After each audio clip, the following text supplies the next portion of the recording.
విశ్వ హిందూ పరిషత్ జిల్లా అధ్యక్షుడిగా బాధ్యత నిర్వహిస్తుంటాను.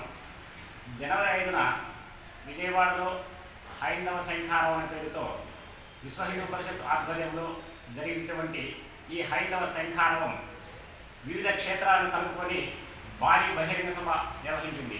ఈ భారీ బహిరంగ సభకు రాష్ట్ర నలుమూలల నుండి మన దీక్ష ఆలయాల రక్ష అను నినాదాలు చేసుకుంటూ రాష్ట్ర వ్యాప్తంగా జన సందోహంతో విజయవాడ మొత్తము కాషాయమయమై జన సంగ్రముల మునిగిపోయింది. ఈ భారీ బహిరంగ సభకు విజయవంతం చేసినటువంటి హిందూ బంధువులందరికీ కూడా పేరు పేరున పాదాభివందనం చేస్తున్నాము. ఇలాంటి కార్యక్రమాలు ఇంకా జాతీయ స్థాయిలో జరిగే విధంగా ఈ విశ్వ హిందూ పరిషత్ నిర్ణయం తీసుకుంటుందని తెలియజేస్తున్నాము. ఈ హైందవ సైన్యారాన్ని విజయవంతం చేసినటువంటి పెద్దలందరికీ కూడా కృతజ్ఞతలు చేస్తున్నాను. జై శ్రీరామ్. జై శ్రీరామ్. నా పేరు సోమపల్లి సురేష్ బాబు, విశ్వ హిందూ పరిషత్ జిల్లా కార్యదర్శి. మన దీక్ష దేవాలయాల రక్ష అనే నినాదంతో విశ్వ హిందూ పరిషత్ ఆంధ్రప్రదేశ్ జాతీయ ఉద్యమం లేవనెత్తిందనమాట. మన ఆలయాలు అనేది మన దేశ సంస్కృతికి మన నాందికి ప్రతీక అనమాట.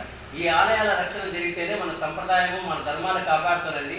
మన ధార్మిక సంస్థలు మన పెద్దలు మన పూజ్యులు సనాతన ధర్మ పెద్దలు సన్యాసులు సంతతులన్నీ కలిసి ఈ పోరాట ఉద్యమానికి నాంది పలికినారనమాట.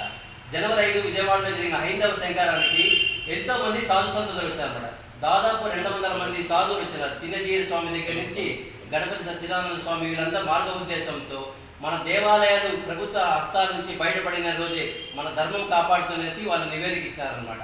ఈ నివేదికలో వాళ్ళ ముఖ్య ఉద్దేశం ఏమంటే 77 సంవత్సరాలు స్వాతంత్రం వచ్చినా కూడా గవర్నమెంట్ హైకోర్టు సుప్రీంకోర్టు 12, 25, 26 ఆర్టికల్ ప్రకారం మన ధర్మాల్ని మన హిందూ దేవాలయాన్ని మనమే పరీక్షలని చెప్పినా కూడా మన ప్రభుత్వాలు మన ఆలయాల్ని విడుదల చేయడం లేదు.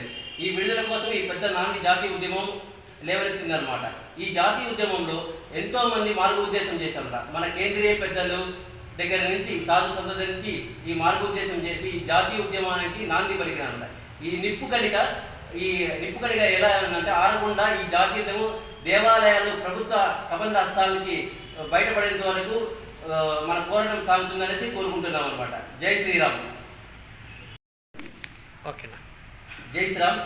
నిన్న రాత్రి తిరుమలలో జరిగిన ఘటన చాలా శోచనీయం, చాలా బాధాకరం. అసలు మనం మాటలను వ్యక్తం చేయలేని విషయం అంట.